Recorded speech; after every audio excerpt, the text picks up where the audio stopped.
दोस्तों आज हम एक बेस्ट क्राइम थ्रिलर मूवी देखने वाले हैं। ये मूवी हाल ही में हिंदी डब होकर आई है, जिसकी कहानी रुद्रा नाम के पुलिस ऑफिसर के इर्द गिर्द घूमती है। किस तरह से ड्रग्स का केस सॉल्व करते हुए खुद वो एक अनजान केस में फंस जाता है, कैसे उसे वकील, जज, कांस्टेबल, पुलिस ऑफिसर इन सब की मदद लेनी पड़ती है, और अब क्या वो इस केस से बाहर निकलकर खुद को बेगुनाह साबित कर पाएगा या नहीं, यही देखेंगे हम आज की शानदार कहानी में, जिसका नाम है रुद्रा तांडवम। तो दोस्तों जल्दी से वीडियो को लाइक और चैनल को सब्सक्राइब कर दीजिए। और अब हम शुरू करते हैं आज की कहानी। कहानी की शुरुआत में हमें एक पुलिस स्टेशन को दिखाया जाता है, जहाँ पर रामचंद्रन नाम का एक सीनियर वकील आता है। दरअसल वो यहाँ पर गिरफ्तार हुए पुलिस ऑफिसर रुद्रा से मिलने के लिए आया था। रुद्रा को किसी केस के लिए गिरफ्तार किया गया था। अब ये केस क्या है, वो इस केस में कैसे फंसा, ये हमें यहाँ पर पता चलेगा।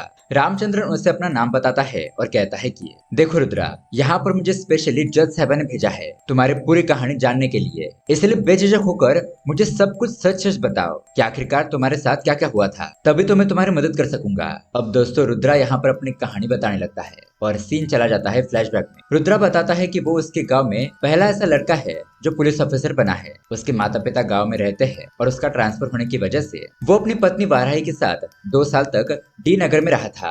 अब यहाँ पर हमें डी नगर के पुलिस स्टेशन का सीन दिखाया जाता है। शहर में लड़कियों के साथ गलत काम होने के केसेस बहुत ज्यादा बढ़ रहे थे और यह सब कुछ उन्हें पार्टी के दौरान नशा कराकर किया जा रहा था। अब रुद्रा को जब इसके बारे में पता चलता है तो वो अपनी टीम के साथ मिलकर ठान लेता है कि वो उन लोगों को पकड़ कर ही रहेगा। वो अपनी टीम को तैयार करता है। टीम में से शालू नाम के एक ऑफिसर को नॉर्मल कपड़े पहनकर बार में जाने के लिए कहता है, ताकि उन लड़कों को अपने जाल में फंसाया जा सके, और उस दौरान बाकी के ऑफिसर उसकी सुरक्षा करेंगे। इस तरह से रुद्रा का उन लोगों को रंगे हाथ पकड़ने का प्लान होता है। अब अगले ही रात ये लोग अपना प्लान शुरू कर देते हैं। शहर के सबसे बड़े क्लब में अपना भेष बदलकर पहुंचते हैं। शालू भी मॉडर्न कपड़े पहनकर उस बार में जाती है। वो ड्रिंक वगैरह पीती है, थोड़ा डांस करती है ताकि किसी को शक ना हो। अब थोड़ी देर के बाद 2-4 लड़के उसके इर्द गिर्द डांस करने लगते हैं। फिर वो उसके ड्रिंक में कुछ दवाई मिलाकर उसे पिला देते हैं। रुद्रा और बाकी के पुलिस ऑफिसर ब्लूटूथ के जरिए उससे कॉल पर कनेक्ट थे।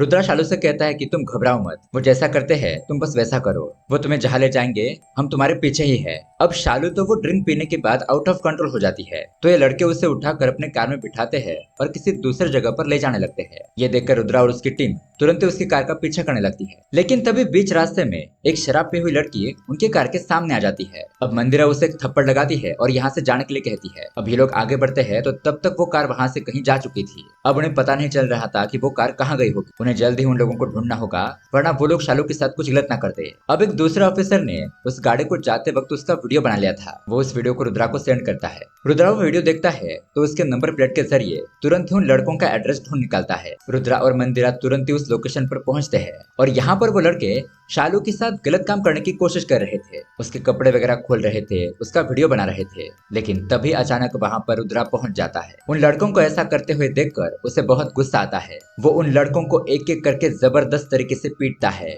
उनके हाथ पैर तोड़ देता है, सर फोड़ देता है। फिर मंदिरा वहां पर आकर शालू को संभालती है। इस तरह से दोस्तों रुद्रा और उसकी टीम इन लोगों को पकड़ लेती है। अब अगले दिन रुद्रा के इस काम को देखकर उसका सीनियर ऑफिसर बहुत ज्यादा खुश हो जाता है, उसकी बहुत तारीफ करता है। फिर वो मीडिया के सामने बताता है कि आजकल हमारे शहर में लड़कियों को शराब पिलाकर उनके साथ गलत काम हो रहा है, ऐसे केसेस बहुत ज्यादा बढ़ रहे थे, तो हमारे एक पुलिस ऑफिसर रुद्रा ने ऐसे लोगों को पकड़ा है और बाकी लोगों को भी पकड़कर उनके ऊपर कार्रवाई होगी। अब रुद्रा भी मीडिया के जरिए जनता से कहता है कि अब ये जमाना ऐसा है कि लड़कियों को खुद की सुरक्षा करना सीखना होगा और लड़कियां ऐसे लड़कों के चक्कर में गलती से भी ना फंसे। फिर उसके बाद उसका सीनियर ऑफिसर उसे कहता है कि अब यहाँ से तुम्हारी पोस्टिंग धर्मपुरी की जा रही है। ये तो ऊपर से यानी कि होम मिनिस्टर और बाकी सीनियर ऑफिसर की तरफ से फैसला आया है। उस शहर में बहुत सारा जुर्म बढ़ चुका है और तुम ही उसे रोकने के लिए परफेक्ट हो। तो रुद्रा ठीक ऐसा कहकर अपनी पत्नी के साथ धर्मपुरी शिफ्ट हो जाता है। अगले ही दिन हम देखते हैं वो उस पुलिस स्टेशन में पहुंचता है। वहां पर उसे एक नई टीम मिलती है। एक ऑफिसर होता है जोसेफ तुराई,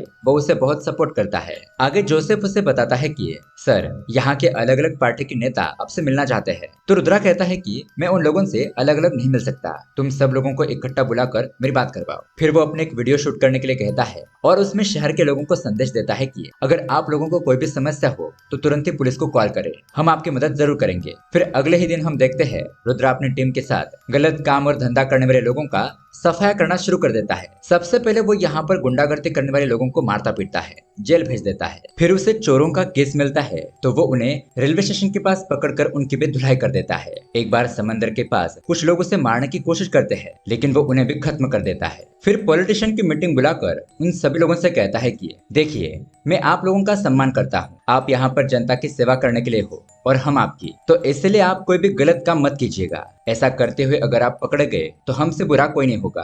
अब तक यहाँ पर जो भी चल रहा था वो सब कुछ बंद करना होगा। तो ये सारी बातें सुनने के बाद पॉलिटिशियन वहां से चले जाते हैं। वहां पर हम रंजन रवि नाम के एक नेता को देखते हैं जो कि रुद्रा को घूर रहा था। अब अगले दिन उनके पुलिस स्टेशन में नारकोटिक्स डिपार्टमेंट से एक ऑफिसर आता है। वो रुद्रा और उसकी टीम को बताता है कि श्रीलंका से यहाँ पर बहुत बड़ी मात्रा में ड्रग्स स्मगलिंग की जाने वाली है और हमें उसे रोकना है। अगर हम उसे चेन्नई से आने वाले पोर्ट पर ही ब्लॉक कर देंगे, उस माल को वहीं पर पकड़ लेंगे तो पूरा माफिया हिल जाएगा और हम सब लोगों को मिलकर ये काम करना होगा, तभी यह मिशन सक्सेसफुल होगा।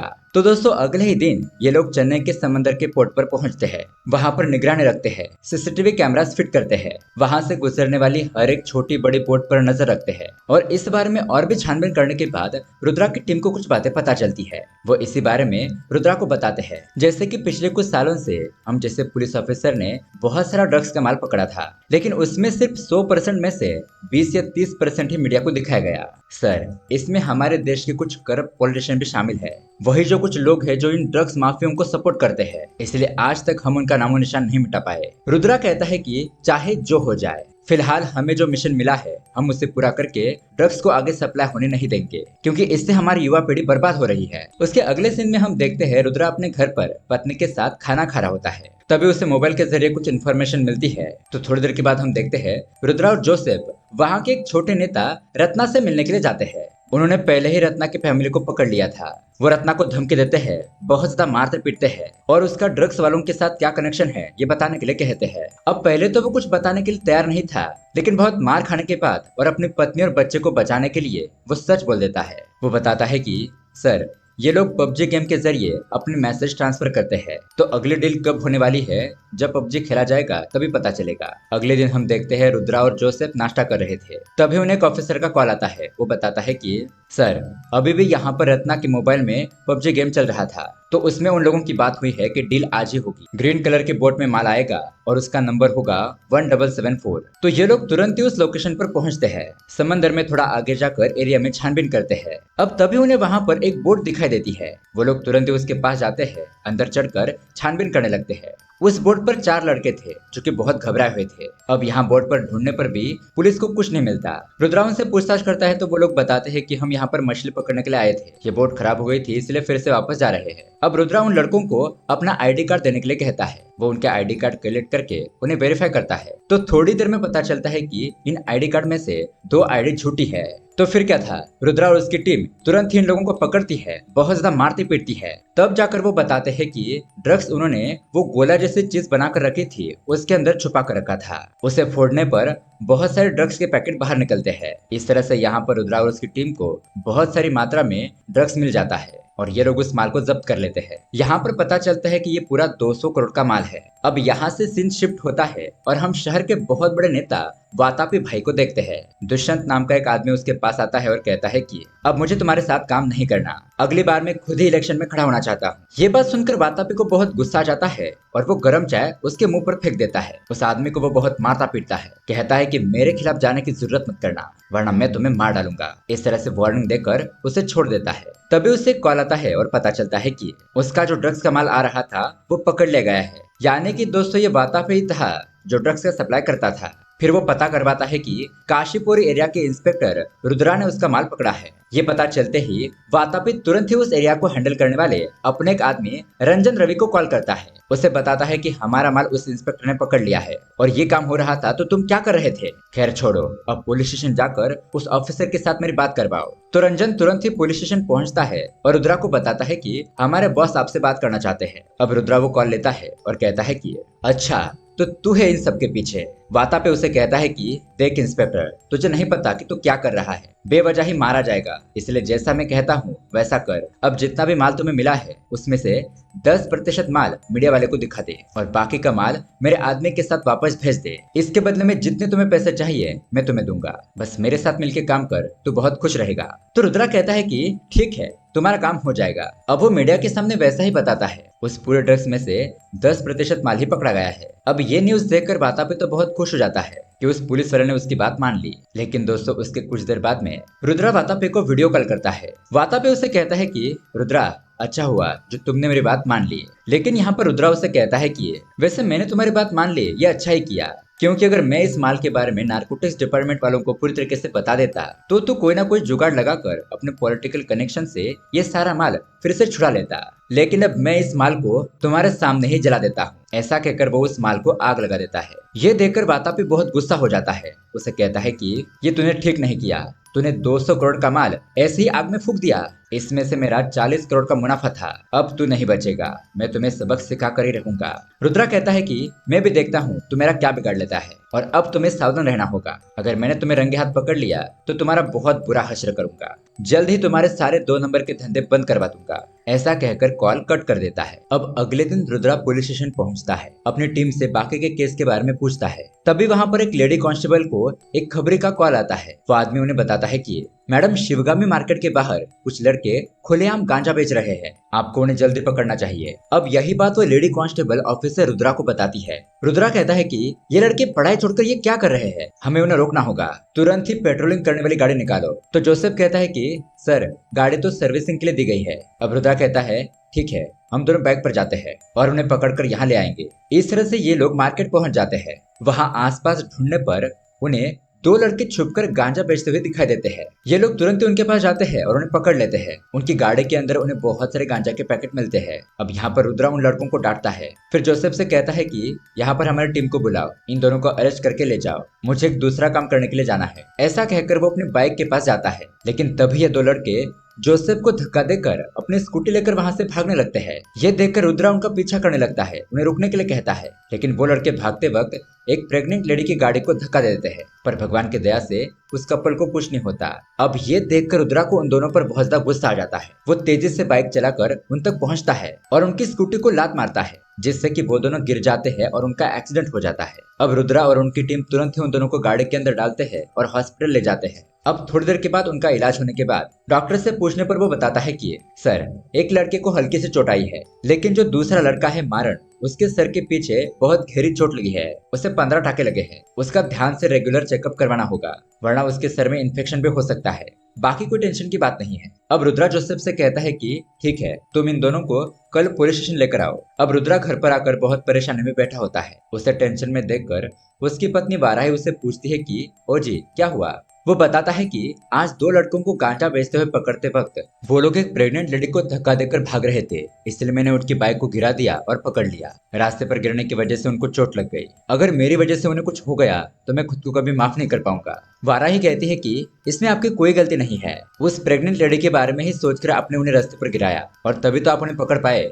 इसलिए आप ज्यादा मत सोचिए। इस घटना में उन लड़कों की ही गलती है। फिर उसके अगले दिन पुलिस स्टेशन में उन दोनों लड़कों के घर वालों को बुलाया जाता है। यहाँ पर रुद्रा उन्हें बताता है कि क्या आपको पता है आपके लड़के क्या कर रहे हैं, मार्केट में लोगों को गांजा बेच रहे हैं। अब ये सुनकर उनकी मां रोने लगती है, कहती है कि सर, हम लोग बहुत गरीब है, अगर हमारे बेटों के खिलाफ कंप्लेंट दर्ज होगी तो उनकी जिंदगी बर्बाद हो जाएगी। सर प्लीज आप इन्हें एक बार माफ कर दीजिए। तो रुद्रा कहता है कि ठीक है, मैं इस बार कंप्लेंट नहीं करूंगा, बस बेल की फीस दर्ज करवा दो और यहाँ से जा सकते हो। तो वो लोग कहते हैं कि सर, हमारे पास उतने भी पैसे नहीं है। रुद्रा कहता है ठीक है, मैं इस बार तुम लोगों को छोड़ रहा हूँ, तुम लोगों का जुर्माना मैं भर दूंगा, लेकिन हाँ, इस बार छोड़ रहा हूँ इसका मतलब ये नहीं है कि तुम अगली बार गलती करते हुए पकड़े जाओ। अगर दोबारा तुम दोनों मुझे किसी गलत धंधे में दिखाई दिए तो मुझसे बुरा कोई नहीं होगा। ऐसा कहकर वो उन लोगों को जाने देता है। उसके बाद रुद्रा अपना काम करने लगता है। ऐसे ही 1 हफ्ता बीत जाता है। अगले दिन हम उस लड़के संजू को देखते हैं।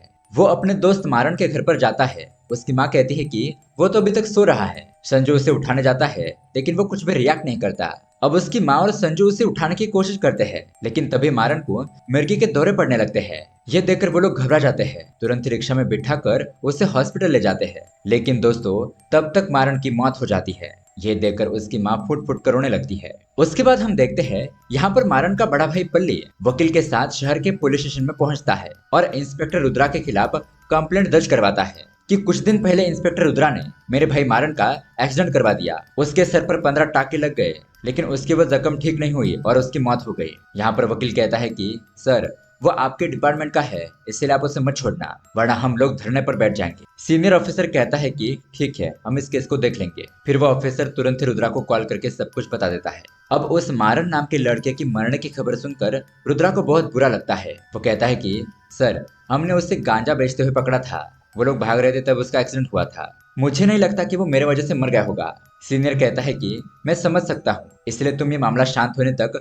घर पर ही रहना। अब यहाँ पर रुद्रा ये बात जोसेफ को बताता है और घर चला जाता है। लेकिन यहाँ इस तरफ पुलिस स्टेशन के बाहर पल्ली मीडिया को झूठ बताता है कि मेरा भाई मारन बेरोजगार था, वो रास्ते पर सिगरेट पी रहा था, तभी इंस्पेक्टर रुद्रा ने उसे धमकाया। वो डर के मारे स्कूटी लेकर भागने लगा तो इंस्पेक्टर रुद्रा ने उसका पीछा किया। वो रास्ते पर गिर गया और एक्सीडेंट होने की वजह से उसके सर पर टाके लगे और वो इन्फेक्शन बढ़ा और उसकी मौत हो गई। हम कम जाति के लोग हैं और वो इंस्पेक्टर बड़े जाति का है, इसलिए वो हमारे ऊपर गुस्सा निकाल रहा है। इसके चलते मेरा एक भाई मर गया, तो अब हमें इंसाफ चाहिए। इस तरह से मीडिया में गलत अफवाह फैला देता है। फिर थोड़ी देर के बाद पल्ली अपने बहुत सारे लोगों को इकट्ठा कर लेता है। उस सरकारी ऑफिस के बाहर धरना देने बैठ जाता है। ऑफिसर के वहां पर आने के बाद वो लोग कहते हैं कि रुद्रा को गिरफ्तार किए बिना हम मारन की बॉडी का पोस्टमार्टम करने नहीं देंगे। अब दोस्तों, धीरे धीरे ये खबर पूरे शहर में फैल जाती है। मीडिया वाले तो इसे अपने सर पर उठा लेते हैं, तो ये मामला हाथ से जाता हुआ दिख रहा था। अब ये न्यूज घर पर रुद्रा भी देख लेता है, उसकी पत्नी को भी ये सब कुछ पता चल जाता है। ये लोग टेंशन में बैठे होते हैं, तभी वहां पर जोसेफ आता है। जोसेफ कहता है कि सर, आप चिंता मत कीजिए, आपको इस केस में बेवजह फंसाया जा रहा है। जब तक सच लोगों को पता नहीं चल जाता तब आप शांत रहिए। रुद्रा कहता है कि मेरी वजह से ये सब कुछ हुआ है, इसलिए मुझे लगता है कि मुझे सरेंडर कर देना चाहिए। लेकिन उसकी पत्नी कहती है कि ये आप क्या बोल रहे हैं, जरा सोचिए, आपके जेल में जाने के बाद मेरा और बच्चे का क्या होगा। मैं ये सब कुछ बर्दाश्त नहीं कर पाऊंगी, इसलिए मैं आपको वार्निंग देती हूँ, आप ऐसा कुछ नहीं करोगे, पुलिस स्टेशन में जाकर सरेंडर नहीं करोगे। आपकी इसमें कोई भी गलती नहीं है। अगर आपने ऐसा कुछ भी किया तो मैं हमेशा के लिए आपसे नाराज हो जाऊंगी। अब यहाँ पर दोस्तों 2 दिन बीत जाते हैं, लेकिन ये लोग धरने पर ही बैठे थे। वहां पर सीनियर ऑफिसर और सरकारी ऑफिसर आता है। ये दोनों उन लोगों को बताते हैं कि आप चिंता मत कीजिए, हम लोग ऑफिसर रुद्रा को सस्पेंड कर रहे हैं। वो लड़का मारन मरने की वजह से आपको 20 लाख रुपए दिए जाएंगे और आपके घर में से किसी एक आदमी को नौकरी भी मिलेगी। लेकिन फिर भी वो वकील कहता है कि उस इंस्पेक्टर को सजा मिलनी चाहिए। तो सीनियर ऑफिसर कहता है कि देखिए, पोस्टमार्टम रिपोर्ट आने के बाद ही हम नतीजे पर पहुंच सकते हैं, उसके बाद ही कार्रवाई होगी। तब तक आप लोग शांत रहिए और ये धरना देना बंद कीजिए, हम आपको इंसाफ जरूर दिलवाएंगे। तो अब ये लोग वहां से चले जाते हैं। यहाँ इस तरफ रुद्रा को पोस्टमार्टम रिपोर्ट की बात पता चल जाती है। वो अगले ही दिन अपना चेहरा छुपाकर मॉर्चरी रूम के ऑफिस में पहुंच जाता है। वहां के ऑफिसर से मिलता है और कहता है कि सर, मेरी इसमें कोई भी गलती नहीं है, मैं बस जानना चाहता हूँ कि उस लड़के की मौत कैसे हुई। अब उसकी थोड़ी देर बाद में पोस्टमार्टम रिपोर्ट आ जाती है, तो डॉक्टर उसे पढ़ के बताते हैं कि उस लड़के मारन के शरीर में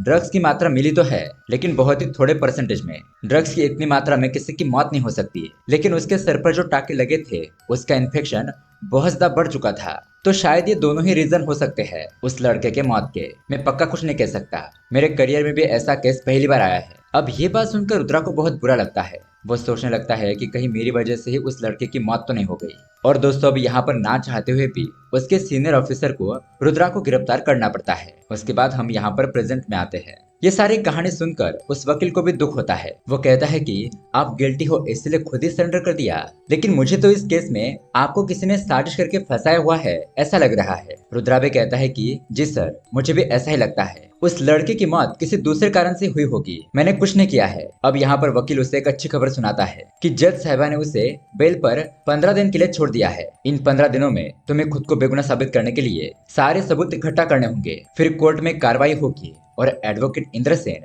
तुम्हारी तरफ से लड़ेंगे, तब पता चलेगा कि तुम गुनहगार हो या नहीं। अब इतनी अच्छी बात सुनकर रुद्रा को थोड़ा दिलासा मिलता है। वो वकील को थैंक यू कहकर सबसे पहले अपनी पत्नी के मायके चला जाता है अपने बच्चे को देखने के लिए। लेकिन यहाँ पर उसकी पत्नी उसे बहुत डांटती है, कहती है कि मैंने आपसे मना किया था कि खुद सरेंडर मत करना, लेकिन तुमने हमारे बारे में नहीं सोचा। अब बस मुझे और मेरे बच्चे को अकेले जिंदगी जीने दो। रुद्रा कहता है कि मुझे एक बार अपने बच्चे का चेहरा तो दिखाओ, लेकिन वो नहीं मानती, उसे यहाँ से जाने के लिए कहती है। तो अब रुद्रा भी निराश होकर वहां से चला जाता है। अब यहाँ से वो तुरंत ही जोसेफ से मिलता है। वो दोनों मारन के घर पर चले जाते हैं। घर पर कोई नहीं था, तभी उन्हें कमरे में एक फोटो दिखाई देती है जिसमें एक फादर मारन को आशीर्वाद दे रहा था, यानी कि मारन ने अपना धर्म बदल लिया था। रुद्रा तुरंत ही उसकी एक फोटो लेता है। थोड़ी देर के बाद वहां पर मारन की माँ आती है। रुद्रा उनसे माफी मांगता है कि मेरी वजह से आपके बेटे की मौत हो गई, लेकिन माँ जी कहती है कि सर आपकी इसमें कोई भी गलती नहीं है। मेरा बेटा तो गांजा बेचते हुए पकड़ा गया, इसलिए उसके साथ ये सब कुछ हुआ। जोसेफ पूछता है कि क्या आपको सरकार से मदद मिली? माँ जी कहती है कि सरकार से काट छाट कर 15 लाख तो मिले थे, लेकिन मारन के बड़े भाई पल्ली ने वो सारे पैसे हड़प लिए। उसी ने ही मारन को ड्रग्स बेचना सिखाया था। उसकी वजह से मेरा बेटा मर गया और अब वो मेरे मरने का इंतजार कर रहा है। इस तरह से रोने लगती है। फिर रुद्रा पूछता है कि क्या मारन को इससे पहले ऐसे ही धोरे पड़ते थे? तो वो बताते हैं कि ऐसा तो नहीं हुआ था। फिर वे दोनों वहां से उसी चौल में रहने वाले मारन के दूसरे दोस्त संजू को ढूंढते हैं। वो उन्हें छत पर मिलता है। रुद्रा उसे पकड़कर धमकाता है। मारन के साथ जो कुछ भी हुआ था वो सारी सच्चाई बताने के लिए कहता है। तो संजू कहता है कि सर मैं आपको सच्चाई बता दूंगा, लेकिन आपको वादा करना होगा कि मेरे परिवार को कुछ नहीं होगा। रुद्रा उसे कहता है कि हम तुम्हारे परिवार को सुरक्षित जगह पर रखेंगे। अब बताओ। संजू बताता है कि जब हम दोनों पुलिस स्टेशन से घर आए थे तो हमने सारे गलत काम छोड़कर अच्छा काम करेंगे ऐसा डिसाइड किया। हमने कपड़े की दुकान खोलने की सोची, इसलिए घर से 2 लाख रुपए मांगे। अब उन दोनों की माताओं के पास तो इतने सारे पैसे नहीं थे, लेकिन फिर भी वे दोनों जिस फैक्ट्री में काम करने के लिए जाती थी वहां से उन दोनों ने लोन लेकर उन दोनों को 2 लाख रुपए दे दिए। लेकिन अगले दिन इन दोनों को पता चला कि मारन का बड़ा भाई पल्ली मार्केट में कोई नया माल आया है, उसे बेच रहा है, जिससे कि उसे ज्यादा पैसे मिल रहे हैं। अब मारन उस नशे के चॉकलेट को टेस्ट करना चाहता था, इसलिए वो चोरी छुप के अपने भाई पल्ली के जेब से वो चॉकलेट चुरा लेता है। रात को अपने साथ संजू को ले जाकर टेरेस पर उससे भी वो चॉकलेट खिलवाता है। अब एक चॉकलेट खाते ही उनके सर घूमने लगते हैं। संजू कहता है कि मेरा सर घूम रहा है, मैं घर जा रहा हूँ। लेकिन संजू के जाने के बाद मारन वो 7-8 चॉकलेट खा लेता है, यानी कि उससे अब ड्रग्स का ओवरडोज हो गया था। इसलिए जब वो सोने के लिए जाता है तो उसके शरीर में रिएक्शन होता है और सुबह उसे मिर्गी का दौरा पड़ने की वजह से उसकी मौत हो जाती है। लेकिन दोस्तों अब आप सोच रहे होंगे कि यहाँ पर ये पोस्टमार्टम रिपोर्ट में कैसे नहीं मिला। तो दरअसल दोस्तों मारन की डेड बॉडी को मॉर्चरी रूम में ले जाया गया था। तो वहां पर वातापी के आदमी रंजन रवि ने पल्ली और संजू को धमकाया कि ये ड्रग्स वाली बात बाहर नहीं आनी चाहिए, वरना पुलिस को उनके धंधे के बारे में पता चल जाएगा और वो उन्हें पकड़ लेगी। ऐसा हुआ तो देख लेना, हम तुम्हारे परिवार को नहीं छोड़ेंगे। इसलिए डर के मारे पल्ली और संजू ने किसी को कुछ नहीं बताया। तो दोस्तों यहाँ पर एक और ट्विस्ट आता है। दरअसल बात यह थी कि वातापी इन लोगों को पैसे देता है और मारन के डेथ का मामला और भड़काने के लिए कहता है, लोगों को धरना देने के लिए पैसे देता है और यहाँ पर मारन की पोस्टमार्टम रिपोर्ट भी चेंज करवा देता है। और तब तक यहाँ पर रुद्रा ने खुद को गिल्टी समझकर सरेंडर कर दिया था। अब हम प्रेजेंट में आते हैं। रुद्रा संजू से कहता है कि ठीक है, लेकिन जरूरत पड़ने पर तुम्हें ये गवाही कोर्ट में देनी होगी। अब उसके बाद रुद्रा तुरंत ही मारन का बड़ा भाई पल्ली को ढूंढता है, उसे पकड़कर बहुत मारता पीटता है, फिर उसकी वीडियो बनाकर सारी सच्चाई कबूल करने के लिए कहता है। तो पल्ली कबूल करता है कि वातापी के कहने पर उसने ये सब कुछ किया। इसके लिए उसे बहुत सारे पैसे भी मिले थे और ड्रग्स का ओवरडोज होने की वजह से ही उसके भाई मारन की मौत हो गई थी। अब रुद्रा उसे कहता है कि हमने तुम्हारा वीडियो बना लिया है, लेकिन यही गवाही तुम्हें कोर्ट में भी देनी होगी। ऐसा कहकर वो दोनों वकील इंद्रसेन के पास पहुंचते हैं। फिर अब तक उन लोगों ने जो भी ढूंढ कर निकाला था, जो बातें उन्हें पता चली थी, वो सब कुछ सबूत के साथ वकील को दे देते हैं। अगले दिन कोर्ट में मामला शुरू हो जाता है। वकील इंद्रसेन जज साहिबा को बताता है कि मैडम, पहले तो इस जातिवाद के मामले को निपटाना होगा। जिस लड़के की मौत हुई उसका नाम मारन, उसे किसी ने पहले ही क्रिश्चियनिटी में कन्वर्ट कर दिया था। इसके प्रूफ के तौर पर वो उस फादर के साथ मारन का वीडियो और फोटो दिखाता है, यानी कि अगर उसने क्रिश्चियन धर्म स्वीकार कर ही लिया था तो इंस्पेक्टर रुद्रा और उसके जाति के बीच ऊंच नीच कहां से आ जाएगी। पॉलिटिशियन लोगों ने इस बात का बड़ा मुद्दा बनाकर उसे पकड़ कर रखा और बहुत बड़ा बवाल बना दिया। तो ये बात सुनकर अपोजिशन वकील प्रकाश भी कुछ भी नहीं कहता। तो यहाँ पर जज साहिबा भी इस जातिवाद वाले मुद्दे को खारिज कर देती है। फिर वो उन्हें आगे की डेट दे देती है, जिसमें कि उस लड़के मारन के मौत के पीछे के सबूत प्रस्तुत करने होंगे। अब अगले दिन कोर्ट में सीनियर पुलिस ऑफिसर से पूछताछ की जाती है। वो बताता है कि हमने रुद्रा को इसलिए गिरफ्तार किया क्योंकि जातिवाद का मुद्दा बहुत बड़ा बन गया था। उस लड़के के जाति के लोगों ने, पॉलिटिशियन ने ये मुद्दा पकड़ कर रखा था और पोस्टमार्टम रिपोर्ट भी इंस्पेक्टर रुद्रा के खिलाफ ही आई थी। तो इसी बलबूते पर हमने उसे अरेस्ट कर लिया। अब यहाँ पर वकील इंद्र से मारन के भाई को पकड़कर एविडेंस के तौर पर जो वीडियो शूट किया था वो दिखाते हैं। इस वीडियो में उसने सारे गुनाह कबूल कर लिए थे। तो अपोजिशन वकील कहता है कि मैडम, ऐसे सबूत तो किसी को भी डरा धमका कर क्रिएट किए जा सकते हैं। अगर हमें इस पर विश्वास करना है तो पल्ली को यहाँ कोर्ट में आकर अपनी गवाही देनी होगी, तभी उसे स्वीकार किया जाएगा। जज भी इसके लिए हाँ करती है और कहती है कि कोर्ट की अगली तारीख को उस पल्ली को पेश किया जाए। अब यहाँ इस तरफ वाताबी भाई को सब कुछ पता चल जाता है तो वो बहुत गुस्सा हो जाता है। उसका वकील प्रकाश कहता है कि तुम पल्ली को जान से मार दो, उसे कोर्ट तक पहुंचने मत दो, बाकी मैं सब कुछ संभालूंगा। अब दोस्तों अगली कोर्ट की तारीख को वैसा ही होता है। पल्ली कोर्ट में पहुंच नहीं पाता, उसने जहर खाकर आत्महत्या कर ली है ऐसी बात चलने लगती है। पोस्टमार्टम रिपोर्ट में भी वही आता है। ये देखकर तो सभी लोग हैरान हो जाते हैं। अब जज साहबा वकील इंद्रसेन से कहती है कि अगर आपके पास कोई और गवाह हो तो उसे पेश कीजिए। वकील इंद्रसेन कहता है कि मैडम हमारे पास एक और गवाह है, लेकिन उसे पेश करने में हमें थोड़ी मोहलत चाहिए। तो उन्हें अगली तारीख मिल जाती है। अब यहाँ पर ये लोग मारन के दोस्त संजू को अदालत में पेश करने वाले थे, क्योंकि उसे भी मारन कैसे मरा ये सारी सच्चाई पता थी। लेकिन यहाँ पर वातापी रात को ऑफिसर जोसेफ को पकड़कर उसे बहुत मारता पीटता है। संजू कहाँ पर ये बताने के लिए कहता है, लेकिन जोसेफ बहुत ही ईमानदार था। वो बहुत मार खा लेता है लेकिन सच नहीं बताता। अब जैसे उन्हें पता चलता है कि रुद्रा यहाँ पर आने वाला है, ये लोग यहाँ से भाग जाते हैं। अगले दिन संजू को कोर्ट में पेश किया जाता है तो संजू यहाँ पर सारी सच्चाई बताता है कि मारन और वो मार्केट में गांजा बेच रहे थे, तभी ऑफिसर रुद्रा ने उन्हें पकड़ा था। लेकिन ऑफिसर ने उन्हें समझाया। उसके बाद हम सुधर भी गए थे,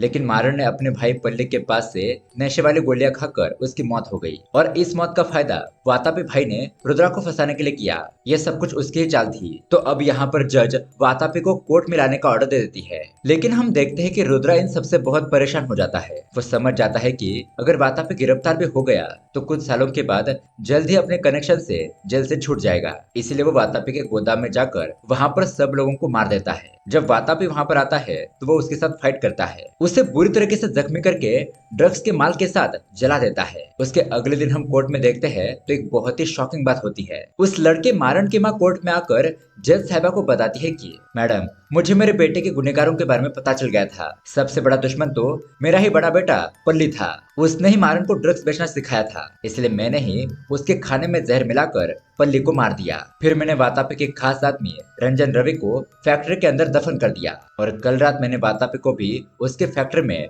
ड्रग्स के माल के साथ जलाकर मार डाला। अब ये सब कुछ सुनकर रुद्रा तो शॉक रह जाता है। लेकिन दोस्तों अब यहाँ पर ये केस पूरी तरीके से क्लियर हो गया था। जज साहिबा मारन की माँ को तुरंत ही हिरासत में लेने का ऑर्डर देती है और रुद्रा के ऊपर लगे हुए सारे इल्जामों को खारिज करते हुए उसकी वर्दी उसे वापस लौटाती है। रुद्रा के बेगुनाह साबित होने के बाद उसकी पत्नी और उसकी बच्ची उसे एक्सेप्ट करते हैं। और दोस्तों इसी हैप्पी एंडिंग के साथ ये कहानी यहीं पर एंड हो जाती है। तो दोस्तों ये कहानी आपको कैसी लगी हमें कमेंट करके जरूर बताइएगा। साथ ही ऐसे ही अमेजिंग मूवी देखने के लिए हमारे चैनल को सब्सक्राइब जरूर कीजिए। वीडियो को लाइक और हाइप भी जरूर करना। तो मिलते हैं अगली वीडियो में। Keep watching.